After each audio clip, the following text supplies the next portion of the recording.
All right, it's stimulus time. Boy, what a mess, folks. I wish I had better news on this Friday I wish we had news today that, hey, guess what? This thing is done. We have a signed, sealed, and delivered bill from the Republicans. And guess what? We now are on our way to the president's desk to get this thing signed. No, unfortunately, that's not the case. And yesterday, when we had Republicans telling us that we would have a framework around this entire bill, that this framework was set and we are all unified, we've come together, we've got this thing ironed out, well, then later in the afternoon, that turned out to be a lie. Because a number of Republicans have said, we're not on board with this, and we totally disagree about key provisions in this bill. But interestingly, one big sticking point, well, there's a couple big sticking points, but the one that makes my jaw drop, well, there's two. I keep saying one, but there's really two pieces of this that are making my jaw drop at this hour. The first big sticking point is that the Republicans in the Senate, to their credit, do not want this FBI building as part of the stimulus plan. According to reporting this morning from the Washington Post, President Trump has been pushing for this FBI building to be a part of this stimulus package, a brand new FBI building, and he wants it built right next to his hotel, catacorner to his hotel in Washington, D.C., instead of out in the suburbs. Wants it in D.C. right by his hotel. This is exactly the kind of stuff that I thought, they would make fun of Democrats for, right? Shoving these other, projects and things inside of bills. Now you have an FBI building being placed inside of a stimulus package. Republicans don't want it, so they could not come to an agreement last night on this thing. And they also said, you know what, because we can't come to an agreement, we think we'll piecemeal these bills out in multiple phases. So we'll have like 5 or 6 different bills. To which Nancy Pelosi said, no, give us one stimulus package to sign off on. We're not doing this piecemeal. You're not going to be sending us a whole bunch of different bills because you guys can't get your act together on this.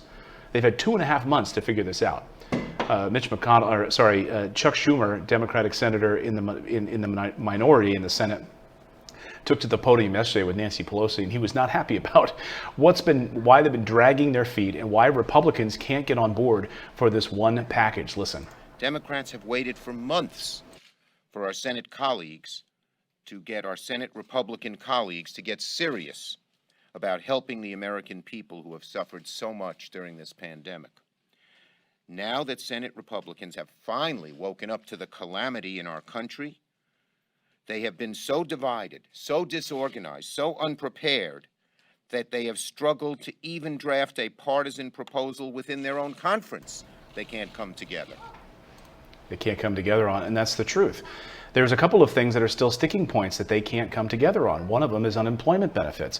Now, the president yesterday, as we reported last night, the White House is saying that it's going to be slashed down to about $400 per month. That's what we're hearing from Republicans.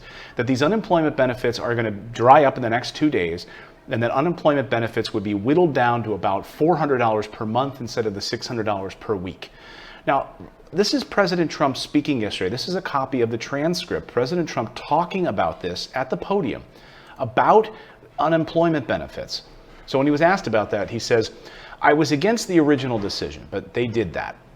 It still worked out well because it gave people a lifeline, a real lifeline. Now we're doing it again. They're thinking about doing 70% of the amount. The amount would be the same, but doing it in a little bit smaller initial amount. So he says, the amount would be the same, but they're going to do it a little bit smaller. Does that make sense to you? It's going to be about the same. It's going to be the same, but it's going to be smaller. That's like saying I'm as tall as Michael Jordan, but I'm just smaller than him. What?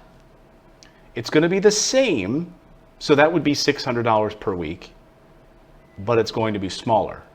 And what Republicans are proposing is $400 per month, or 70% of what you are currently making. I don't get it. The other big piece of this, which I'm stunned by, I'm stunned that Republicans are doing this. Again, Democrats are kind of famous for shoving a bunch of stuff in their bills. Look, so are Republicans. Bridge to nowhere kind of stuff. It always gets put in these bills. Both parties are to blame for this. But Democrats got slammed during the first CARES Act and then in the HEROES Act for money for cannabis projects and illegal immigrants and other things. So there was a lot of bloat inside of what the Democrats wanted. So you'd think that Republicans, because they were mocking the Democrats about it, wouldn't do that, right? Well, you'd be wrong. And in fact, one of the things that they tried to shoehorn into this proposal, and it caused some members of the caucus to walk out, couldn't believe that this was going to be shoved into this new CARES Act, is slashing Social Security under what's known as the Trust Act, which was created by Mitt Romney. It's basically a Trojan horse to slash Social Security and end Social Security. They are trying to add the Trust Act inside of their new CARES Act proposal. Why? Why would they even waste their time? So that they'll make Democrats vote against it and then Democrats get to look like the bad guys? Do you think Democrats are going to approve slashing Social Security right now? Yet it's there.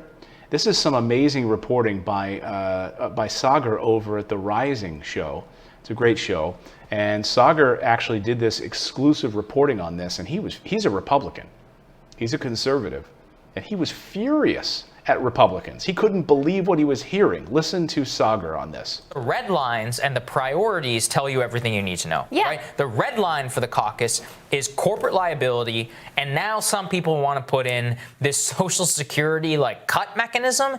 And again, these are the people It's parody. These honestly. are the people who claim that the Dems, rightfully so, are shoehorning a bunch of BS into their HEROES Act. They're like, oh, it's got diversity and inclusion initiatives. I'm like, yeah, it's stupid. Don't put that in there. But at the same time, you can't turn around and then be like, yeah, let's put the Trust Act in there to try and cut Social Security in the future, or shoehorn this long-time priority. You're just doing exactly what the Democrats are doing. The priority should be singular, which is getting more money into the hands of Americans and providing relief. That's it. Yeah. Except the only priorities that I see right now is not giving enough money to the average American. And again, just change the method of distribution to the method of which you like it. And that would be defensible and very difficult. You can negotiate, right, over unemployment, how much goes to the stimulus check, et cetera, how much goes to a back to work. But they're not doing that. They just want to cut.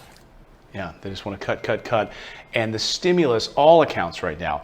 I mean, Republican economists and others who understand that getting money into the hands of the American people right now is singular. It's the most important thing to keep our economy afloat. The fact that they're quibbling over $1,200 a one-time stimulus payment right now, and that's what it took them 2.5 months to basically say, we're going to do the exact same thing. So for those of you that didn't know or didn't pay attention to the show last night when we did our live show, right now what's in this current framework, but it's not even voted on yet. They had to delay it until next week because you have these things in there like cutting Social Security, the FBI building in there. They can't come to an agreement. Now, they did announce that there will not be a payroll tax cut. So Republicans, by the way, did not want a payroll tax cut as part of this package. President Trump wanted it. They thought, well, there's no way we're going to be able to pay for Social Security and Medicare if we slash these numbers again, if we slash payroll taxes.